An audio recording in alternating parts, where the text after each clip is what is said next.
Video Hindi medium वालों के लिए बहुत ही उपयोगी होने वाली है। तो आइए वीडियो शुरू करते हैं। सबसे पहले एक थॉट्स देखते हैं। अपने को मनुष्य बनाने का प्रयत्न करो। यदि इसमें सफल हो गए तो हर काम में सफलता मिलेगी। इसके बाद मेरा नाम, पता, एड्रेस है। यह फाइल नंबर 10 है, आधुनिक भारत का इतिहास। इसके बाद दूसरे पेज में भी थॉट्स हैं।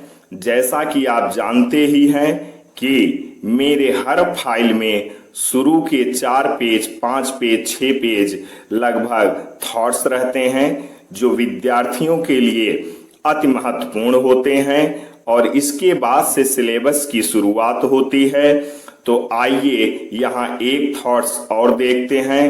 पूरे विश्वास के साथ अपने सपनों की तरफ बढ़ो, वही जिंदगी जियो जिसकी कल्पना आपने की है। जब तक आप रुकते नहीं हैं तब तक ये मायने नहीं रखता कि आप कितनी धीरे आगे बढ़ रहे हैं। तो इसके बाद आगे भी थॉट्स लिखे गए हैं जो कि आप पढ़ सकते हैं और इस थॉट्स का आनंद उठा सकते हैं। तो आइए इस पेज के भी एक दो थॉट्स देखते हैं। जिसके पास धैर्य है वह जो चाहे वह पा सकता है। सफल होने के लिए तुरंत फैसला कर डालने की शक्ति का होना आवश्यक है। परिश्रम सौभाग्य की जननी है। इसके बाद भी थॉट्स लिखे गए हैं जो कि आपके लिए अति महत्वपूर्ण है। आप इस थॉट्स को पढ़कर इसका आनंद ले सकते हैं और विद्यार्थी जीवन में काफी बदलाव या सुधार ला सकते हैं। तो फिर यहाँ से 5वें पेज से आधुनिक भारत का इतिहास यानी सिलेबस की शुरुआत होती है। तो आइए वीडियो को ध्यान से देखते व सुनते हैं। आधुनिक भारत का इतिहास। भारत में यूरोपियों का आगमन। भारत व यूरोप में संबंध। भारत व यूरोप के संबंध बहुत पुराने थे। इसका प्रत्यक्ष उदाहरण मौर्य काल से मिलता है। मेगस्थनीज यूनानी शासक सेल्यूकस के द्वारा भेजा गया दूत था जो चंद्रगुप्त मौर्य के समय भारत आया। इंडिका नामक पुस्तक मेगस्थनीज द्वारा लिखी गई। मौर्यकालीन भारत के सीरिया, बैक्ट्रिया व सिकंदरिया आदि से संबंधित थे। पुतेओली रोमन बंदरगाह। सन 1500 में मलक्का एक महत्वपूर्ण बंदरगाह था। यह अदन से मलक्का तक जाता था। यह हिंद महासागर का सबसे लंबा व्यापारिक मार्ग था। भारत के पूर्वी तट पर स्थित बंदरगाह 15वीं सदी में नागपट्टनम, पुलिकट। 1453 में कुस्तुतुनिया पर उस्मानिया सल्तनत, तुर्की या टर्की का कब्जा कर लेना पुनर्जागरण का सबसे बड़ा कारण बना। तत्कालीन विश्व में कुस्तुतुनिया एक व्यापारिक केंद्र था जिस पर टर्की की अधीनता होते ही लोग व्यापार के लिए बाहर के देशों की यात्राओं पर निकल पड़े और भौगोलिक खोजें शुरू हो गईं। यूरोप में मांस को लंबे समय तक संरक्षित रखने के लिए मसालों की आवश्यकता होती है। भारत व इंडोनेशिया मसाले के उत्पादन में धनी थे, अतः यूरोपियों ने इन देशों की ओर यात्राएं शुरू की। भारत व इंडोनेशिया के द्वीप जैसे जावा, सुमात्रा, कालीमट्टन आदि को मसाला द्वीप कहा जाता था। चूंकि ये देश पूर्व में स्थित थे, अतः इन्हें ईस्ट इंडिया कहा जाता था।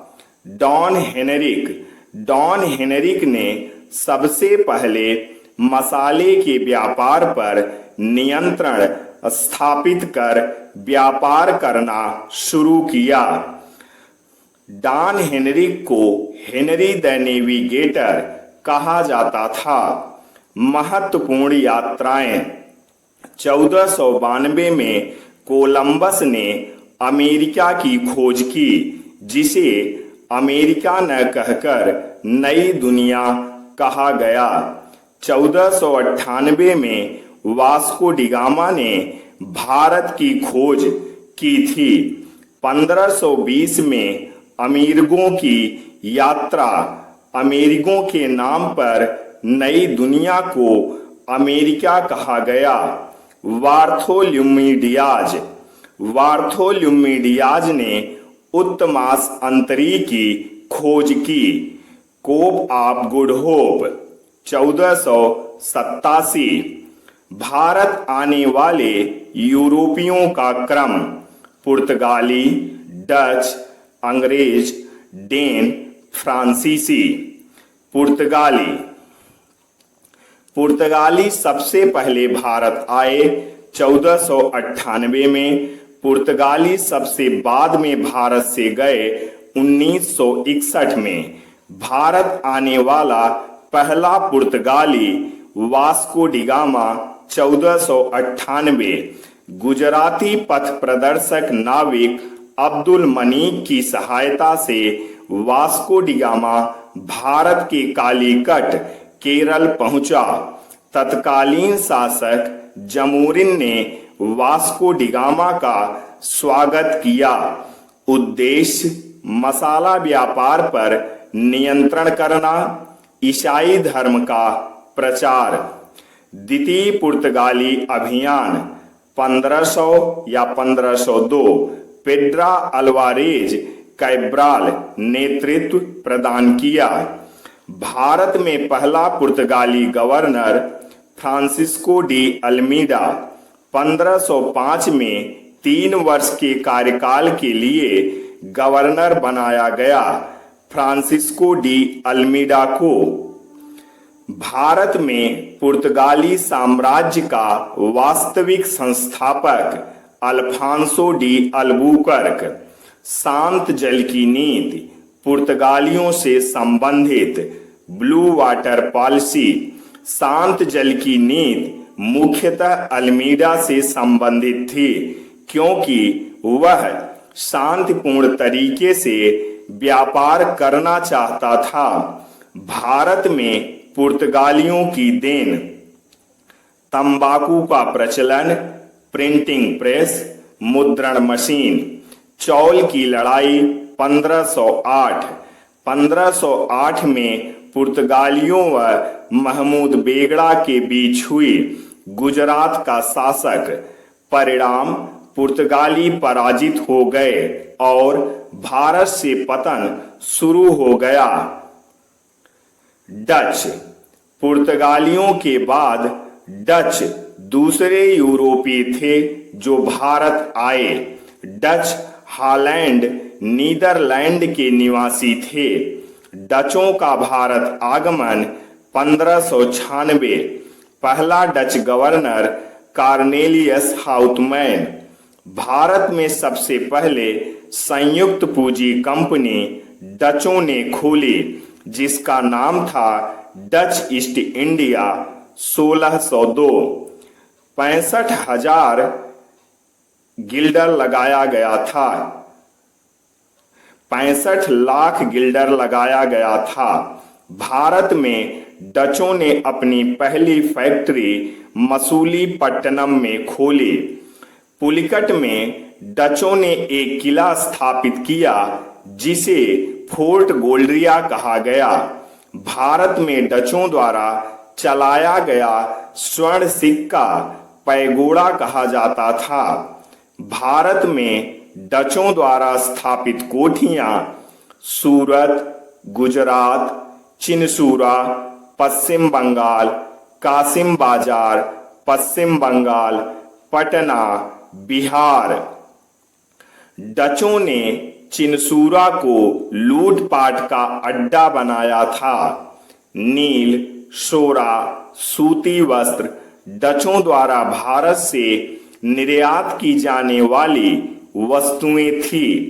सूती वस्त्र को भारत से निर्यात की प्रमुख वस्तु बनाने का श्रेय डचों को है। डचों ने पश्चिम बंगाल में पहली फैक्ट्री पीपली में खोली। फैक्ट्रियों का क्रम पीपली, बालासोर, चिनसूरा हुगली के निकट, कासिम बाजार, पटना। बेदरा का युद्ध 1759। बेदरा का युद्ध अंग्रेजों व डचों के बीच हुआ, जिसमें डचों का पराजय हुआ। बेदरा के युद्ध के बाद डचों का भारत से पतन शुरू हो गया। नेतृत्व रॉबर्ट क्लाइव के हाथों में था। अंग्रेज, ब्रिटिश 1599 में जॉन मिल्डन हॉल स्थल मार्ग से भारत आया और यह भारत आने वाला पहला अंग्रेज व्यापारी था। 1599 में मर्चेंट एडवेंचर्स नामक दल ने एक कंपनी बनाई, the governor and the company of merchant of London trading to the East Indies, तथा बाद में ईस्ट इंडिया कंपनी। 31 दिसंबर 1600 को ब्रिटेन की तत्कालीन महारानी एलिजाबेथ टेलर वन ने ईस्ट इंडिया कंपनी को पूर्व के देशों के साथ 15 वर्षों के लिए व्यापार करने का अधिकार प्रदान कर दिया। ईस्ट इंडिया कंपनी के समय भारत में अकबर का शासन था। 1608 में कैप्टन हॉकिंस जहांगीर के दरबार में आया। कैप्टन हॉकिंस 1608 में आया और 1611 में भारत से गया। कैप्टन हॉकिंस के अनुरोध पर ही जहांगीर ने सूरत में पहली फैक्ट्री खोलने की अनुमति दी। 1611 में अंग्रेजों ने 1613 में अपनी पहली फैक्ट्री सूरत में खोली। 1615 में टॉमस रो जहांगीर के समय भारत आया। 1615 में आकर 3 वर्षों तक रहने के बाद 1618 में वापस गया। जहांगीर ने टॉमस रो को खान की उपाधि प्रदान की।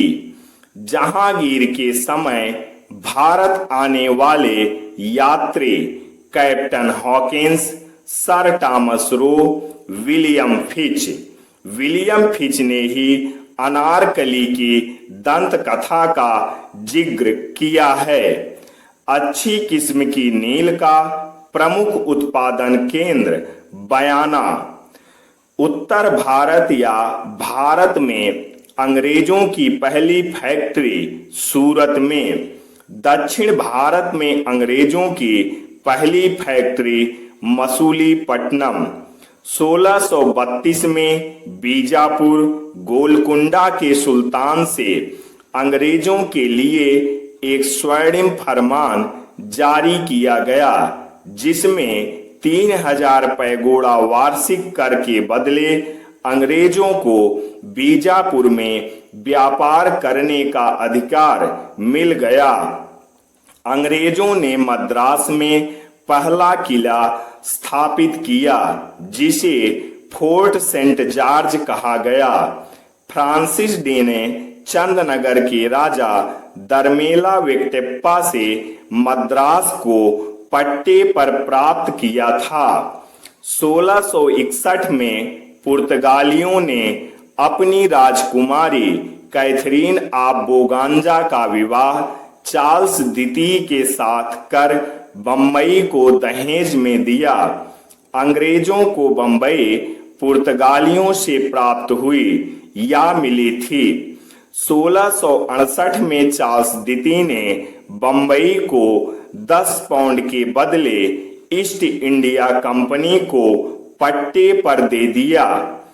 बंबई की महानता का संस्थापक गेराल्ड अंगियर शाह सूजा ने स्वर्णिम फरमान जारी कर अंग्रेजों को बंगाल में व्यापार करने का अधिकार प्रदान कर दिया।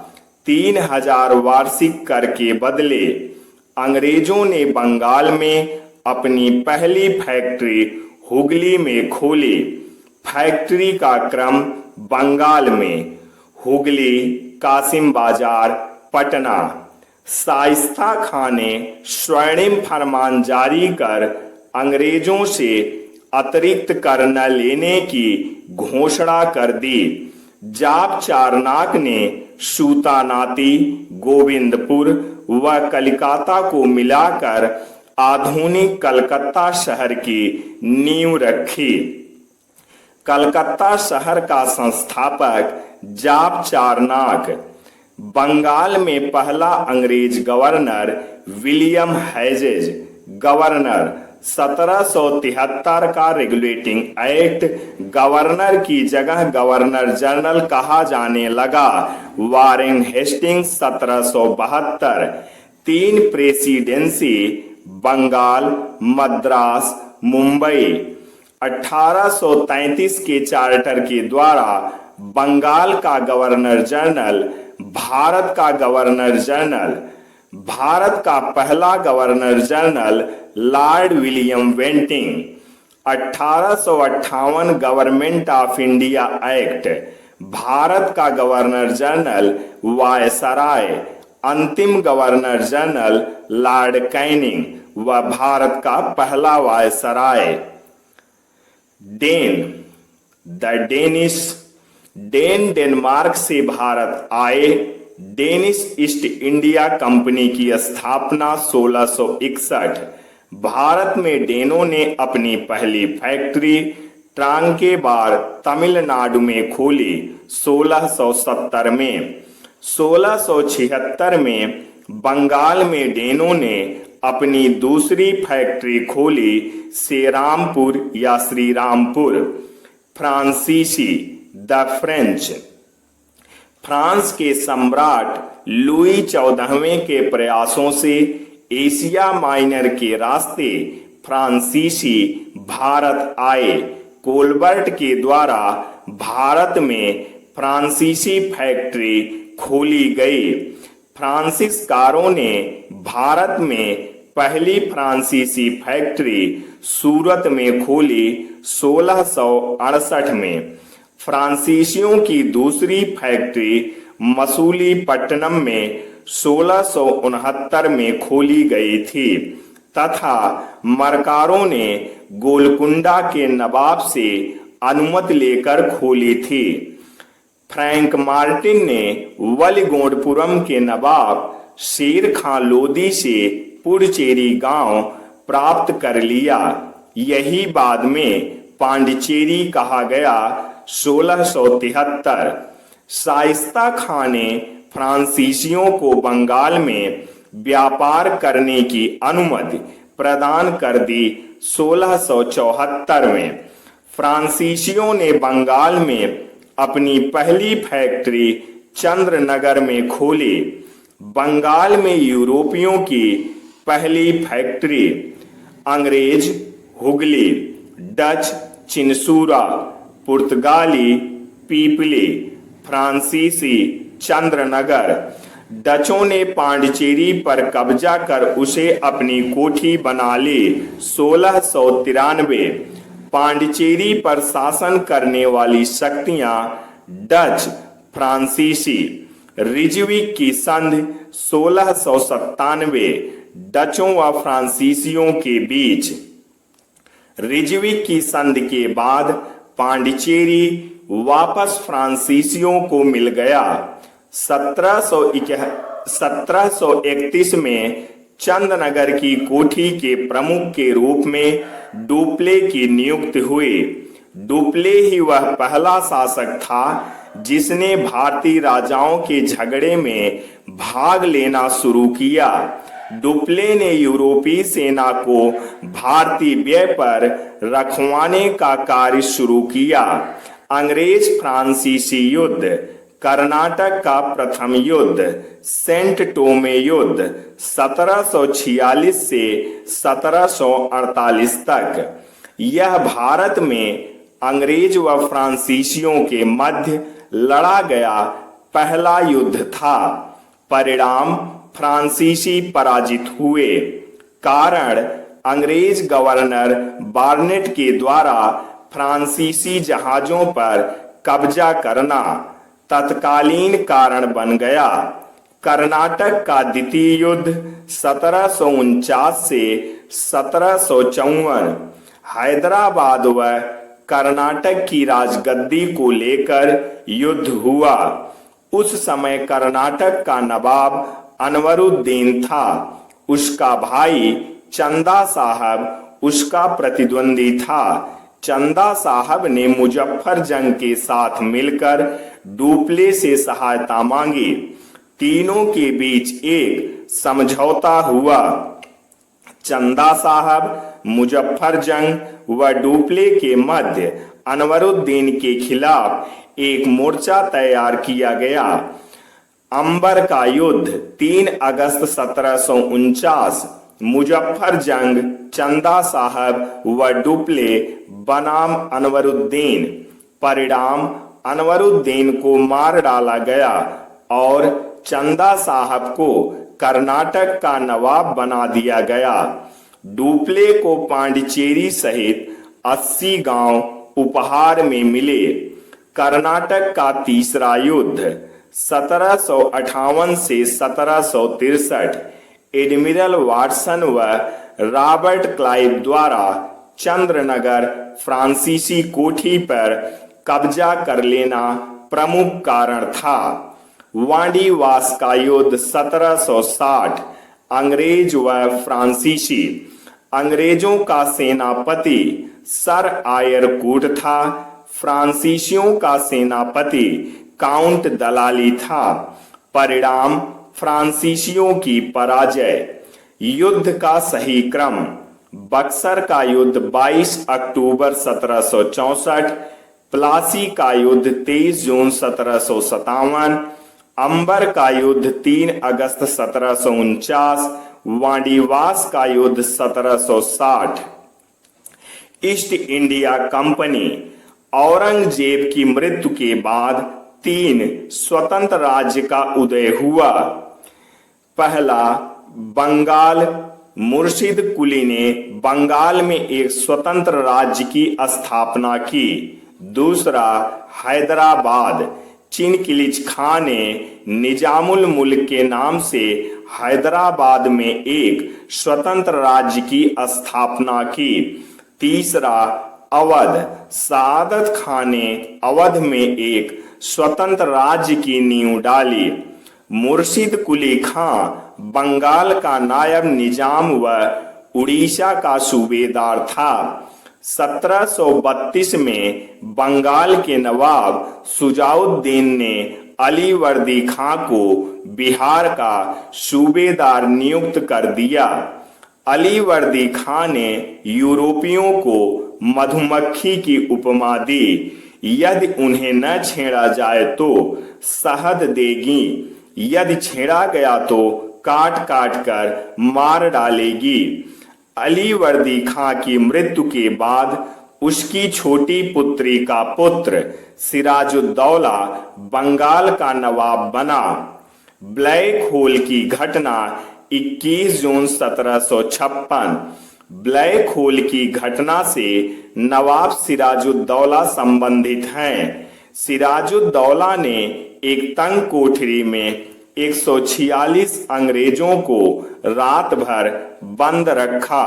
सुबह सिर्फ 23 जिंदा मिले। इस घटना को ब्लैक होल कहा जाता है। सिराजुद्दौला ने कलकत्ता को जीतकर उसका नाम अलीनगर रखा। रॉबर्ट क्लाइव ने कलकत्ता को पुनः जीत लिया। अलीनगर की संधि 9 फरवरी 1757। अलीनगर की संधि रॉबर्ट क्लाइव व सिराजुद्दौला के बीच हुई। इस संधि से रॉबर्ट क्लाइव को कलकत्ता में सिक्के ढालने का अधिकार मिल गया। रॉबर्ट क्लाइव ने फ्रांसीसी बस्ती चंदनगर पर कब्जा कर लिया। प्लासी का युद्ध 23 जून 1757। प्लासी बंगाल में मुर्शिदाबाद से 22 मील दूर स्थित है। प्लासी का युद्ध 23 जून 1757 को रॉबर्ट क्लाइव व सिराजुद्दौला के बीच लड़ा गया, जिसमें सिराजुद्दौला पराजित हुआ। मीर जाफर, मीर मदान व मोहनलाल ये तीनों सिराजुद्दौला के सेना नायक थे। मीर जाफर ने सिराजुद्दौला के साथ विश्वासघात किया था। मीर जाफर रॉबर्ट क्लाइव से पहले ही मिल गया था। मीर मदान प्लासी के युद्ध में मारा गया। 28 जून 1757 को रॉबर्ट क्लाइव ने मीर जाफर को बंगाल का नवाब बना दिया। कर्नल क्लाइव का गीदड़ मीर जाफर। रॉबर्ट क्लाइव ने मीर जाफर को हटाकर मीर कासिम को बंगाल का नवाब बना दिया। मीर कासिम ने बदले में वर्धमान, चटगांव, मिदनापुर आदि जिले उपहार में दे दिए। मुर्शिद कुली खां ने अपनी राजधानी ढाका से मुर्शिदाबाद ले गया। मीर कासिम अपनी राजधानी मुर्शिदाबाद से मुंगेर ले गया। बक्सर का युद्ध 22 अक्टूबर 1764। बंगाल का नवाब मीर कासिम प्लस अवध का नवाब सुजाउद्दौला प्लस मुगल सम्राट शाह आलम द्वितीय बनाम अंग्रेज हेक्टर मुनरो सेनापति। परिणाम संयुक्त सेनाएं पराजित हो गईं तथा अंग्रेज हेक्टर मुनरो की विजय हुई। बक्सर का युद्ध भारतीय इतिहास का सबसे निर्णायक युद्ध माना जाता है। इसने यह तय कर दिया कि भारत में शासन कौन करेगा। मुगल सम्राट शाह आलम द्वितीय ने अंग्रेजों को बंगाल, बिहार व उड़ीसा की जागीर प्रदान कर दी। इलाहाबाद की संधि 12 अगस्त 1765 रॉबर्ट क्लाइव व मुगल सम्राट शाह आलम द्वितीय के बीच हुई। मुगल सम्राट शाह आलम द्वितीय ने रॉबर्ट क्लाइव को बंगाल, बिहार व उड़ीसा की दीवानी प्रदान कर दी। दीवानी राजस्व वसूलने की शक्ति। बंगाल में द्वैध शासन की शुरुआत 12 अगस्त 1765 से मानी जाती है, जो 1772 तक चली। वारेन हेस्टिंग्स ने बंगाल में द्वैध शासन को समाप्त कर दिया। द्वैध शासन का मतलब दोहरा शासन। 2 उप दीवान बनाए गए। राजा सिताब राय बिहार का उप दीवान बनाया गया। मुहम्मद रजा खान बंगाल का उप दीवान बनाया गया। उप दीवान का मतलब राजस्व वसूलने के लिए नई व्यवस्थाएं।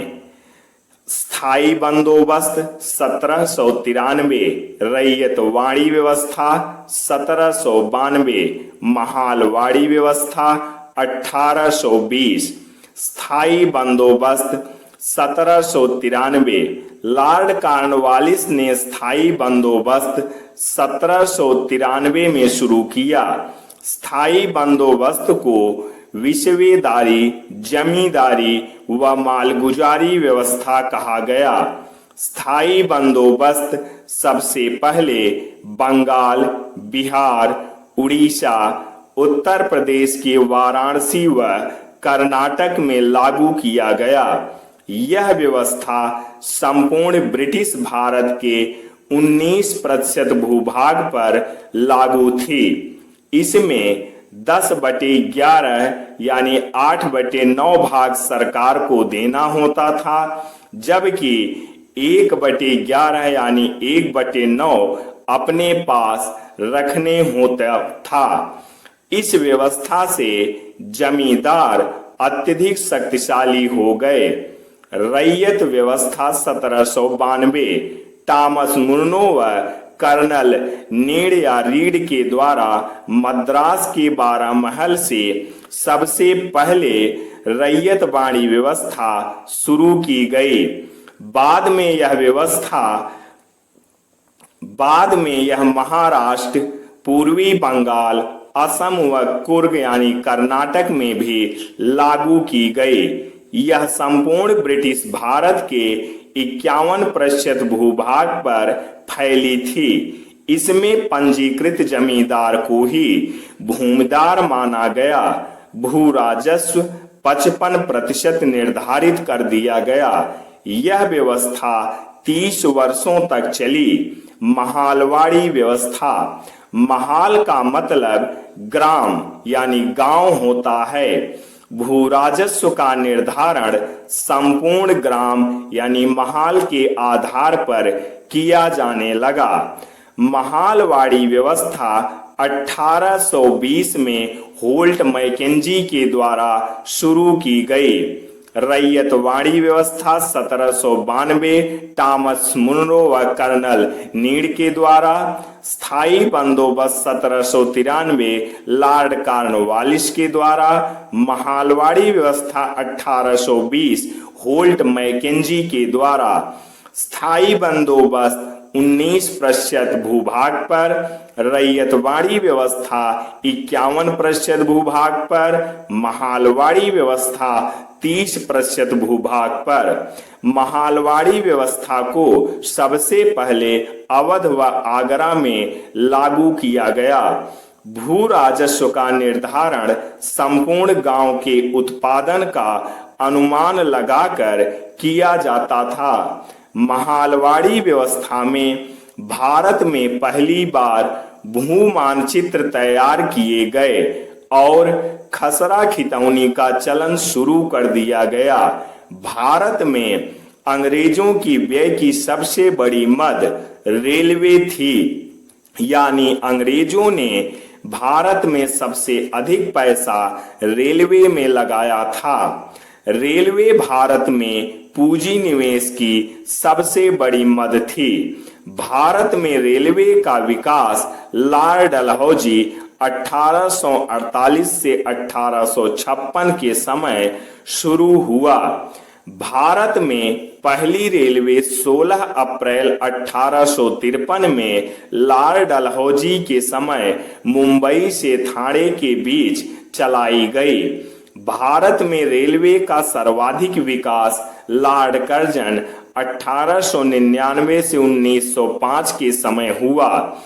कार्ल मार्क्स ने रेलवे को आधुनिक युग का अग्रदूत कहा।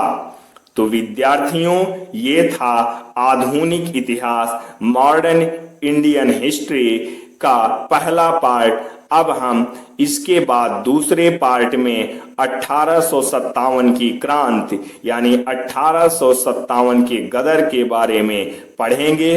ऐसी ही वीडियो पाने के लिए मेरे चैनल को सब्सक्राइब करना ना भूलें। जय हिंद, जय भारत, वंदे मातरम, सत्यमेव जयते।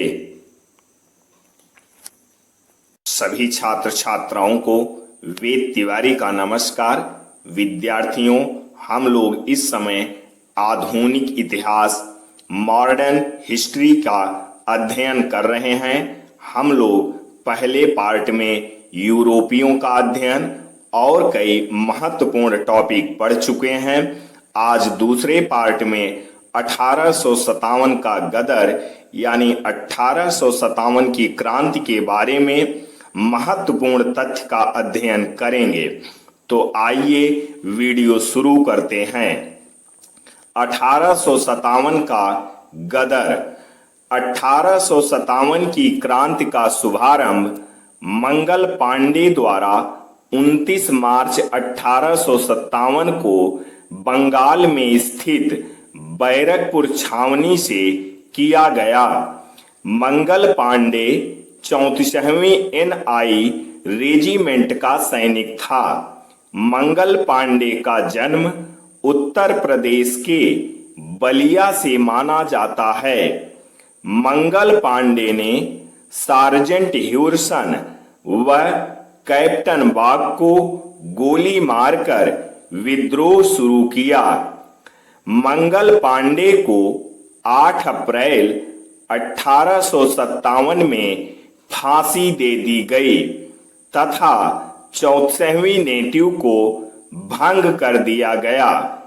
इस क्रांति की खबर 10 मई 1857 को मेरठ की बैरकपुर छावनी पहुंची, जहां यह ज्यादा उग्र हो गई। सैनिकों ने विद्रोह को बड़ा रूप दे दिया। 20वीं NI 3री NC टुकड़ी मेरठ में विद्रोह करने वाली बटालियन अजीमुल्ला खां व नाना साहब ने मिलकर विठूर में क्रांति के लिए 31 मई की तिथि निर्धारित की। 12 मई 1857 में सैनिकों ने दिल्ली पर आक्रमण कर कब्जा कर लिया। जॉन निकलसन दिल्ली में मारा गया। कमांडर मृत्यु स्थल John Nicholson Delhi, Simon Fraser Delhi, colonel Neil Delhi, John Lawrence Lucknow. Simon Fraser Delhi में मारा गया। सैनिकों ने बहादुर शाह जफर को अपना सम्राट घोषित कर दिया। 30 मई 1857 लखनऊ क्रांति का केंद्र बन गया। नेतृत्व बेगम हजरत महल व उनके पुत्र विरजिस कादिर द्वारा किया गया। क्रांति के समय लखनऊ का कमिश्नर हेनरी लॉरेंस था। 2000 सैनिकों ने रेजिडेंसी पर हमला बोल दिया। इसी आक्रमण में हेनरी लॉरेंस मारा गया तथा क्रांतिकारियों ने रेजिडेंसी पर कब्जा कर लिया। हैवलॉक व जेम्स आउट्रम भी लखनऊ सहायता करने पहुंचे, परंतु असफल रहे। अंत में कॉलिन कैंपबेल ने गोरखा रेजिमेंट की सहायता से लखनऊ को जीत लिया। 21 मार्च 1858 कानपुर। कानपुर में क्रांति का शुभारंभ 5 जून 1857 को हुआ। नेतृत्व नाना साहब। नाना साहब पेशवा बाजीराव के दत्तक पुत्र थे। नाना साहब का वास्तविक नाम धोधू पंडित था। कानपुर में नाना साहब को सहायता तात्या टोपे ने प्रदान की। तात्या टोपे का वास्तविक नाम रामचंद्र पांडुरंग। दिसंबर 1857 को कॉलिन कैंपबेल ने कानपुर को जीत लिया। नाना साहब वास्तविक नाम धोधू पंडित, तात्या टोपे वास्तविक नाम रामचंद्र पांडुरंग। 5 जून 1857 को झांसी में क्रांति की शुरुआत। नेतृत्व झांसी की रानी लक्ष्मीबाई। महाराजा गंगाधर राव के साथ रानी लक्ष्मीबाई का विवाह हुआ था और उनके बेटे का नाम दामोदर राव था, जो कि एक दत्तक पुत्र था। लक्ष्मीबाई के बचपन का नाम मनु था। बनारस के मणिकर्णिका घाट के आधार पर नामकरण किया गया। जनरल ह्यूरोज ने क्रांति का दमन करना शुरू कर दिया। रानी लक्ष्मीबाई झांसी को अपराजय मानकर कालपी चली गई।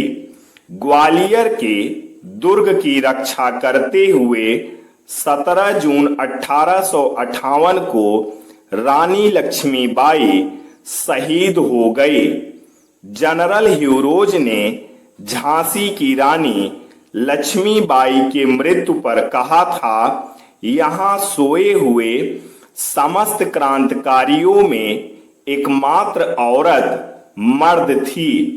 नेपाल जाने वाले क्रांतिकारी बेगम हजरत महल, नवाब वाजिद अली शाह की बेगम, नाना साहब, तात्या टोपे भी नेपाल जा रहे थे, लेकिन सामंत मानसिंह के द्वारा विश्वासघात किए जाने के कारण पकड़ लिए गए। जगदीशपुर, आरा, दीनाजपुर में क्रांति का नेतृत्व कुंवर सिंह ने किया। कुंवर सिंह सर्वाधिक उम्र के क्रांतिकारी थे, 70 वर्ष के। कुंवर सिंह सर्वाधिक लंबे समय तक लड़ाई लड़ने वाले क्रांतिकारी थे। जेम्स आउट्रम व विलियम टेलर ने विद्रोह का दमन बिहार में किया था। फैजाबाद में क्रांति का नेतृत्व मौलवी अहमदुल्ला ने किया था। अंग्रेज इतने भयभीत हो गए कि उन्होंने 50,000 रुपए का इनाम मौलवी अहमदुल्ला पर रख दिया। क्रांति का केंद्र नेतृत्व लखनऊ बेगम हजरत महल, कानपुर नाना साहब, तात्या टोपे, जगदीशपुर, आरा, पटना बिहार कुंवर सिंह, दिल्ली जनरल बख्त खान, बरेली खान बहादुर खां, फैजाबाद मौलवी अहमदुल्ला, असम मनीराम दत्त, उड़ीसा सुरेंद्र शाही, उज्जवल शाही। 1857 की क्रांति में ये लोग शामिल नहीं हुए। शिक्षित वर्ग, व्यापारी वर्ग, मध्यम वर्ग, देसी रजवाड़े।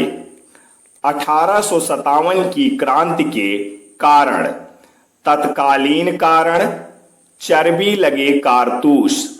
1 जनवरी 1857 को सेना में पुरानी 52 बेस राइफल की जगह इनफील्ड राइफल शामिल की गई। इसमें कारतूस को मुंह से खींचना पड़ता था, जिसमें गाय व सूअर की चर्बी लगे होने का अंदेशा था।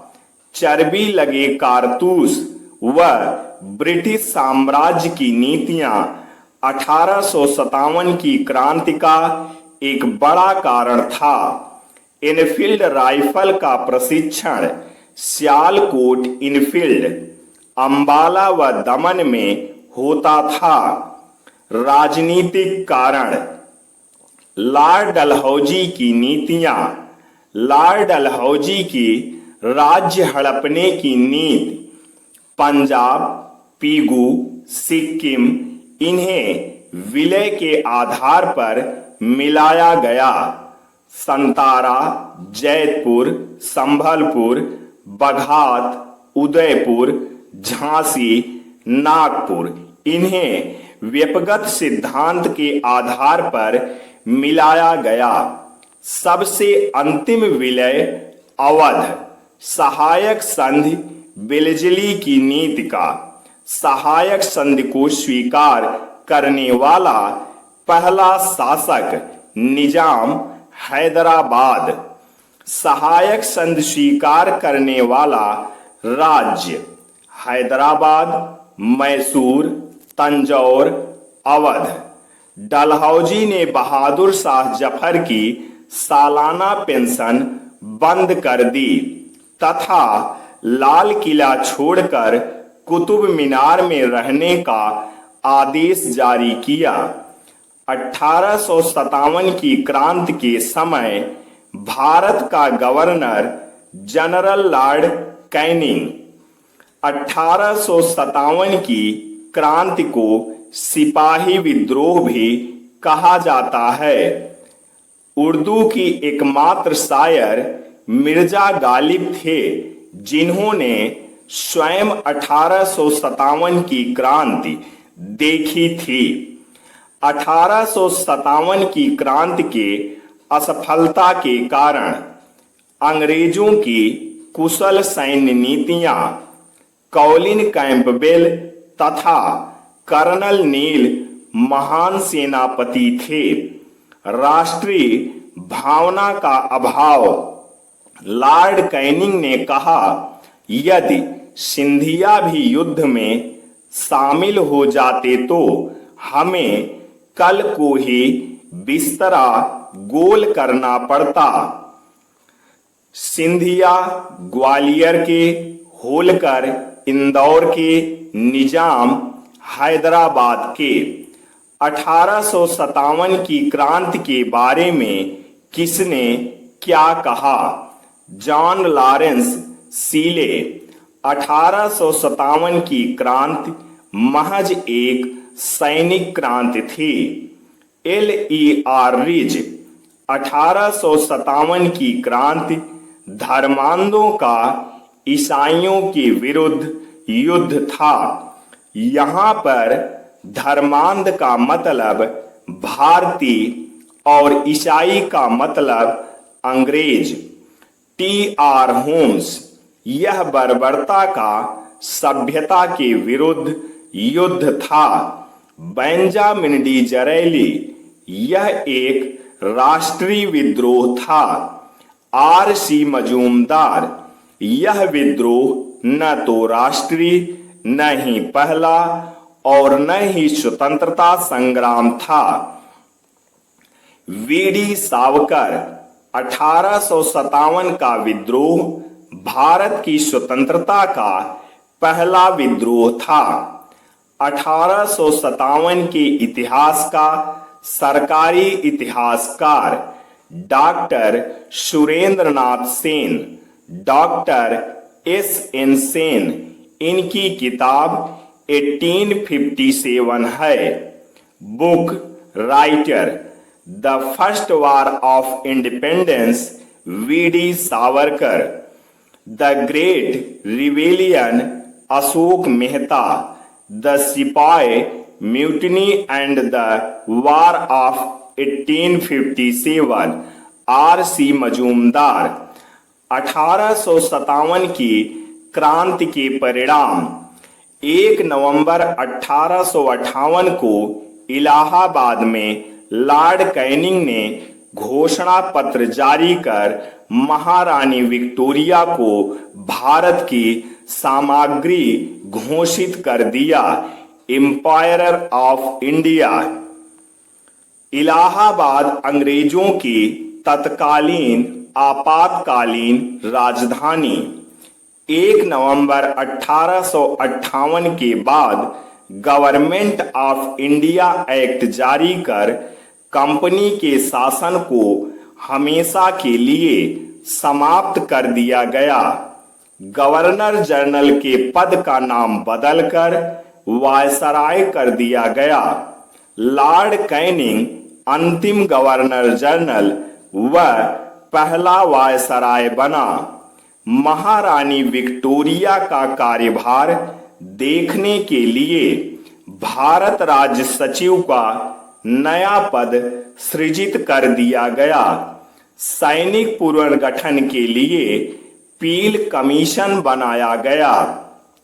पील कमीशन द्वारा भारतीय सैनिकों की संख्या घटाकर ब्रिटिश सैनिकों की संख्या बढ़ा दी गई। 1857 की क्रांति के बाद होने वाले जनजाति विद्रोह, फकीर विद्रोह, स्थान बंगाल, नेतृत्व मजनू शाह। मदारी समुदाय का नेता मजनू शाह था। मजनू शाह ने जमींदारों यानी अंग्रेजों से लगान वसूलना शुरू कर दिया। कैप्टन जेम्स रेनल ने मजनू शाह को पराजित कर दिया। फकीर विद्रोह से संबंधित अन्य व्यक्ति चिराग अली, पुत्र दो हिंदू शासक देवी चौधरानी, भवानी पाठक। सन्यासी विद्रोह, सभी विद्रोह से सर्वाधिक चर्चित विद्रोह सन्यासी विद्रोह था। सन्यासी गिरि संप्रदाय के थे। ये आदि गुरु शंकराचार्य के अनुयायी थे। वारेन हेस्टिंग ने तीर्थ यात्रा पर कर लगा दिया था। बंकिम चंद्र चट्टोपाध्याय, बंकिम चंद्र चटर्जी की प्रमुख पुस्तक आनंद मठ की मुख्य विषय वस्तु सन्यासी विद्रोह ही था। बंकिम चंद्र चटर्जी का पहला उपन्यास दुर्गेश नंदिनी भारत में सबसे पहले जजिया कर मोहम्मद बिन कासिम ने लगाया। ये बीच में एक्स्ट्रा फैक्ट लिख दिया गया है। कूका विद्रोह, पश्चिमी पंजाब 1840, नेतृत्व भगत जवाहर मत सियान साहब। राम सिंह कूका का भी संबंध कूका विद्रोह से था। खोंड विद्रोह, मानव बलि प्रथा के विरुद्ध पहला विद्रोह। खोंड एक जनजाति थी जिसमें मानव बलि प्रथा प्रचलित थी। सरकार द्वारा प्रतिबंधित किए जाने पर ये लोग विद्रोह करने लगे। नेतृत्व चक्र बिशोई। कोल विद्रोह, जनजाति विद्रोह में सर्वाधिक चर्चित विद्रोह था। यह सिंहभूम पलामू में हुआ था। नेतृत्व बुद्ध भगत, जोवा भगत और केशव भगत। संथाल विद्रोह, संथाल विद्रोह, इस विद्रोह का केंद्र हजारीबाग, संथाल परगना दीनापुर। दामन इको, संथालों द्वारा स्थापित क्षेत्र। कारण जमींदारों द्वारा शोषण। नेतृत्व सिद्धू कान्हू। मुंडा विद्रोह, आदिवासी विद्रोह में सर्वाधिक उग्र मुंडा विद्रोह था जिसे उलगुलान के नाम से जाना जाता है। उलगुलान विद्रोह का नेतृत्व बिरसा मुंडा ने किया। बिरसा मुंडा का प्रमुख क्षेत्र वर्तमान झारखंड राज्य में था। बिरसा मुंडा अपने को पैगंबर होने का दावा करता था। पैगंबर का मतलब ईश्वर का दूत होता है। तीर, भाला, कुल्हाड़ी आदि लेकर आदिवासियों ने अंग्रेजों पर आक्रमण कर दिया। पकड़े जाने पर भी वह अपने को पैगंबर मानता था। अंततः उसकी जेल में मृत्यु हो गई। ताना भगत आंदोलन, क्षेत्र छोटा नागपुर पठार। नेतृत्व जतरा भगत। इसे छोटा नागपुर के भक्तों सन्यासी द्वारा शुरू किया गया था। रंपा विद्रोह, क्षेत्र आंध्र प्रदेश का गोदावरी क्षेत्र। कारण साहूकारों द्वारा शोषण किए जाने के विरुद्ध शुरू किया गया। नेतृत्व अल्लूरी सीताराम राजू। विद्रोह नेतृत्व कूका विद्रोह सियान साहब। रंपा विद्रोह अल्लूरी सीताराम। कोल विद्रोह बुद्धो भगत, फकीर विद्रोह भवानी पाठक। तो अब विद्यार्थियों इसके आगे तीसरे पार्ट में भारत में शिक्षा का विकास, इसके बारे में अध्ययन करेंगे। आज बस इतना ही। ऐसी ही वीडियो पाने के लिए हमारे चैनल को सब्सक्राइब करना ना भूलें। जय हिंद, जय भारत, वंदे मातरम, सत्यमेव जयते। सभी छात्र छात्राओं को वेद तिवारी का नमस्कार। विद्यार्थियों, हम लोग इस समय आधुनिक इतिहास, मॉडर्न हिस्ट्री का अध्ययन कर रहे हैं। कल हम लोगों ने दूसरे पार्ट में 1857 की क्रांति और 1857 की क्रांति के बाद होने वाले विद्रोह का अध्ययन किए थे। आज हम लोग तीसरे पार्ट में भारत में शिक्षा का विकास और भारत में पत्र पत्रिकाओं का विकास, इसके बारे में अध्ययन करेंगे। तो आइए वीडियो शुरू करते हैं। भारत में शिक्षा का विकास। भारत में शिक्षा का विकास मुख्यतः ईसाई मिशनरियों द्वारा किया गया। भारत में शिक्षा के विकास के लिए सर्वाधिक महत्वपूर्ण कदम 1813 के चार्टर को माना जाता है। 1813 के चार्टर द्वारा प्रतिवर्ष 1 लाख रुपए विद्वान भारतीयों को प्रोत्साहित करने के लिए दिए जाने की घोषणा की।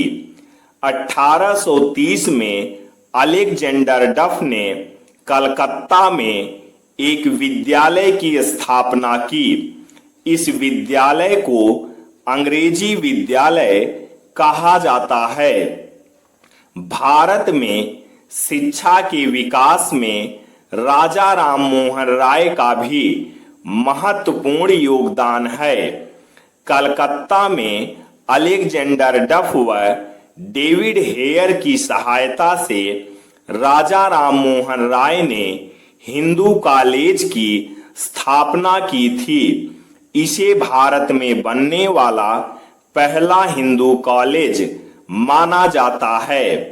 भारत में शिक्षा विभाग की स्थापना 1854 में वुड के घोषणा पत्र द्वारा की गई।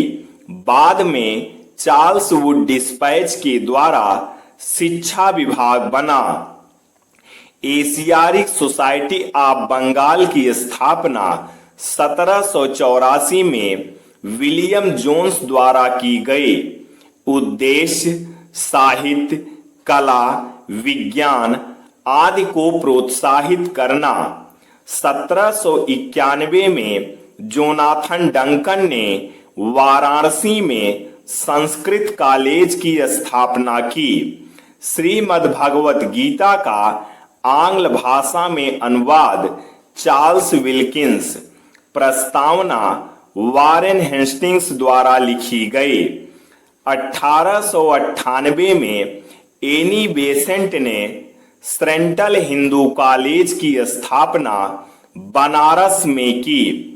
1916 में मदन मोहन मालवीय के प्रयासों से यह बनारस हिंदू विश्वविद्यालय के नाम से विख्यात हुआ। 1893 में एनी बेसेंट भारत आई। एनी बेसेंट आयरलैंड से भारत आई थी।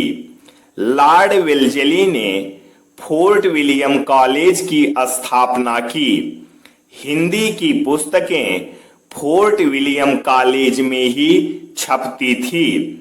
1835 में लॉर्ड विलियम वेंटिंग ने मेडिकल कॉलेज की स्थापना कलकत्ता में की। 1833 के चार्टर द्वारा एक विधि सदस्य की नियुक्त की गई। लॉर्ड मैकाले भारत का पहला विधि सदस्य बना। लॉर्ड मैकाले को भारत में आंग्ल शिक्षा का जनक माना जाता है। मैकाले ने अपनी रिपोर्ट लॉर्ड विलियम बेंटिंक को सौंपी। मैकाले की इस रिपोर्ट को मैकाले मिनट कहा जाता है। 1835 में लॉर्ड विलियम बेंटिंक ने अंग्रेजी को शिक्षा का माध्यम घोषित कर दिया। 1844 में लॉर्ड हार्डिंग ने सरकारी नौकरियों के लिए अंग्रेजी को अनिवार्य बना दिया। चार्ल्स वुड का घोषणा पत्र 1854, इसे भारत में शिक्षा का मैग्ना कार्टा कहा जाता है। वायसराय लॉर्ड डलहौजी, इसके द्वारा 1854 में शिक्षा विभाग बनाया गया। लंदन विश्वविद्यालय की तर्ज पर कलकत्ता, मद्रास व मुंबई 3 विश्वविद्यालय बनाए जाने की घोषणा की गई। 1857 में कलकत्ता विश्वविद्यालय की स्थापना की गई, जो भारत में बनने वाला पहला विश्वविद्यालय था। हंटर आयोग कलकत्ता विश्वविद्यालय की जांच करने के लिए डब्ल्यू हंटर की अध्यक्षता में एक आयोग बना, जिसे हंटर कमीशन कहा गया। Viceroy Lord Ripon, Hunter commission प्राथमिक शिक्षा से संबंधित था। यद्यपि इस आयोग का गठन प्राथमिक व माध्यमिक दोनों के लिए किया गया था, परंतु इसने अपनी रिपोर्ट प्राथमिक पर सौंपी। हंटर कमीशन की रिपोर्ट के बाद बनने वाले विश्वविद्यालय 1882 पंजाब विश्वविद्यालय, 1887 इलाहाबाद विश्वविद्यालय, उत्तर प्रदेश का सर्वाधिक प्राचीन विश्वविद्यालय इलाहाबाद विश्वविद्यालय, Raleigh commission 1902, viceroy lord Curzon, Thomas Raleigh की अध्यक्षता में लॉर्ड कर्जन ने विश्वविद्यालय आयोग की स्थापना की। सैडलर कमीशन 1917, इसे कलकत्ता आयोग के नाम से भी जानते हैं। वायसराय लॉर्ड सैडलर, सैडलर आयोग की रिपोर्ट, इंटरमीडिएट तक की कक्षाएं स्नातक से अलग की जाएं। स्नातक के लिए त्रिवर्षीय पाठ्यक्रम अपनाया जाए। इंटरमीडिएट तक की परीक्षाओं हेतु एक अलग से बोर्ड का गठन किया जाए। Board of senior secondary education की स्थापना शुरू हो गई। सैडलर आयोग से बनने वाले विश्वविद्यालय 1916 बनारस हिंदू विश्वविद्यालय, 1916 पटना विश्वविद्यालय, 1917 मैसूर विश्वविद्यालय, 1918 अलीगढ़ विश्वविद्यालय, 1921 लखनऊ विश्वविद्यालय। राधा कृष्णन आयोग, सर्वपल्ली राधाकृष्णन की अध्यक्षता में एक उच्च शिक्षा पर आयोग गठित किया गया। उद्देश्य विश्वविद्यालय स्तर पर अपनी रिपोर्ट देना। रिपोर्ट विश्वविद्यालय से पूर्व 12 वर्ष अध्ययन आवश्यक। परीक्षा पूर्व 180 दिन शिक्षण कार्य अनिवार्य। राधाकृष्णन आयोग की रिपोर्ट के बाद 1953 में विश्वविद्यालय अनुदान आयोग, 1906 में डी.के. कार्वे द्वारा मुंबई में प्रथम महिला विश्वविद्यालय की स्थापना की गई। कादम्बिनी गांगुली भारत की पहली महिला स्नातक। महात्मा गांधी की आधारभूत शिक्षा, father of basic education. Bharat में आधारभूत शिक्षा के जनक महात्मा गांधी अक्टूबर 1937 में वर्धा में अखिल भारतीय शिक्षा सम्मेलन का आयोजन किया गया, जिसमें आधारभूत शिक्षा का प्रस्ताव रखा गया। अतः इसे वर्धा योजना के नाम से भी जानते हैं। तो ये था भारत में शिक्षा का विकास। अब भारत में समाचार पत्रों का विकास।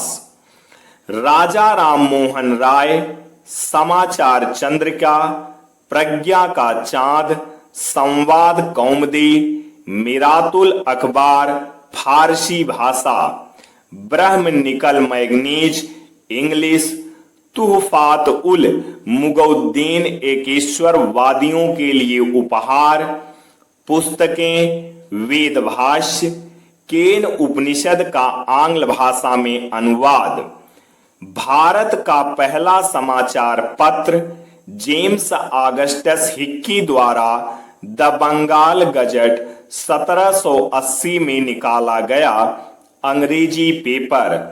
भारत का पहला हिंदी समाचार पत्र उद्दंड मार्तंड पंडित जुगल किशोर शुक्ल कानपुर से संपादित 1925।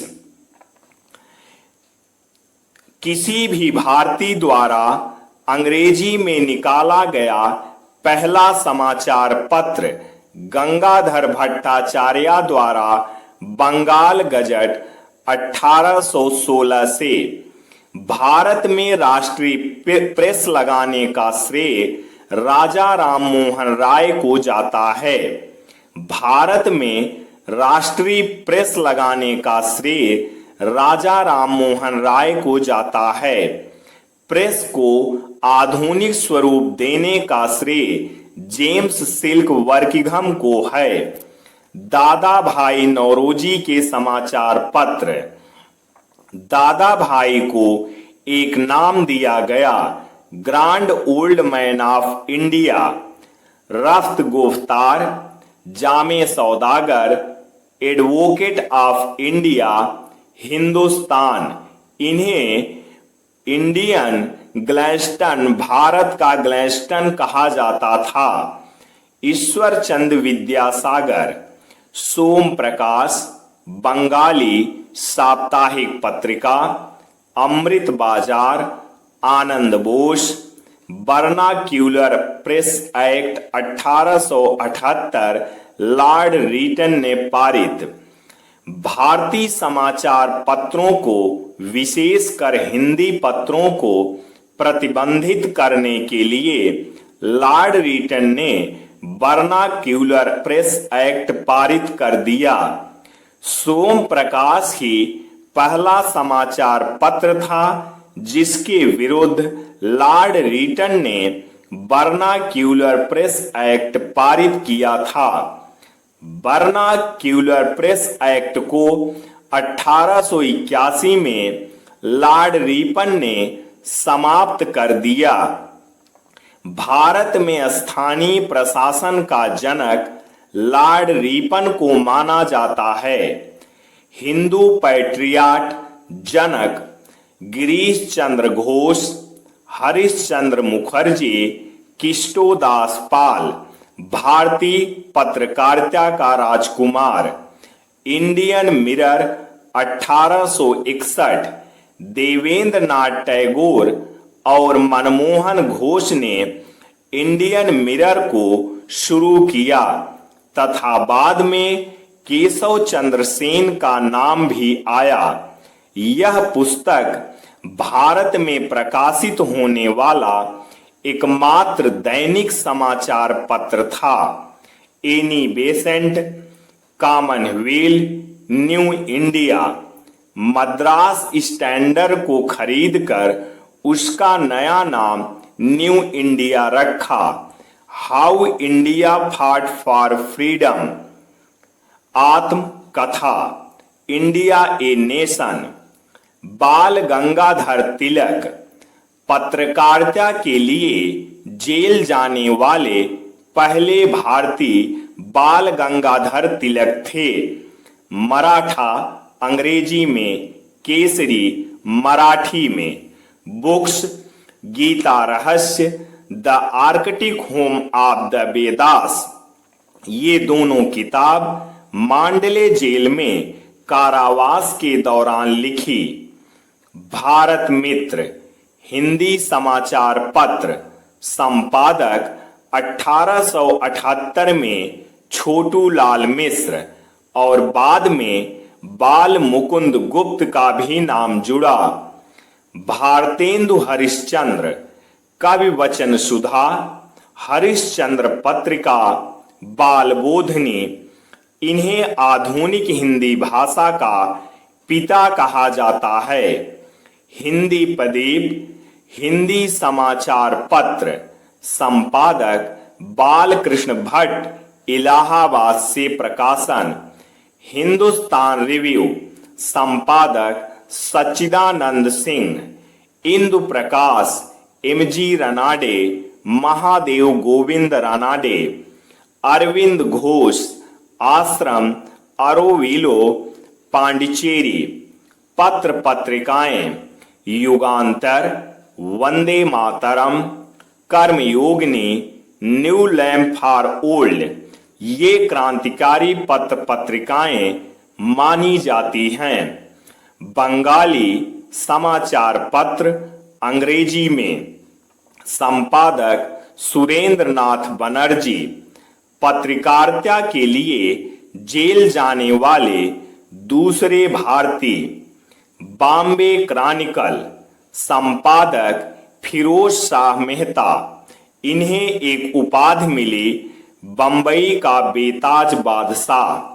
Mahatma Gandhi, newspaper Indian opinion, अंग्रेजी में। अफ्रीका प्रवास के दौरान नटाल इंडियन कांग्रेस से प्रकाशित। यंग इंडिया, अंग्रेजी। नवजीवन, हिंदी। हरिजन, हिंदी। हरिजन बंधु, Hindi. Harijan Sevak, Hindi. Books, my experiment with truth, सत्य के साथ मेरा प्रयोग। My childhood, my early life. Hind Swaraj, conquest of self, Indian home rule. Independence समाचार पत्र, leader Motilal Nehru, pioneer Jawaharlal Nehru. Abul Kalam Azad. Books, India wins freedom. Newspaper, Al Hilal, Al Bilal, the Vakil. Muhammad Ali Jinnah, comrade, अंग्रेजी समाचार पत्र। हमदर्द, उर्दू। प्रताप समाचार पत्र, गणेश शंकर विद्यार्थी, कानपुर। सत्यार्थ प्रकाश पुस्तक, स्वामी दयानंद सरस्वती। संध्या, ब्रह्म बांधव उपाध्याय। क्रांतिकारी पत्रिकाएं, संध्या, युगांतर, वंदे मातरम, काल, कर्मयोगिनी, गदर, लाला हरदयाल। गदर का पहला अंक उर्दू में निकाला गया था। भीमराव अंबेडकर, बहिष्कृत भारत।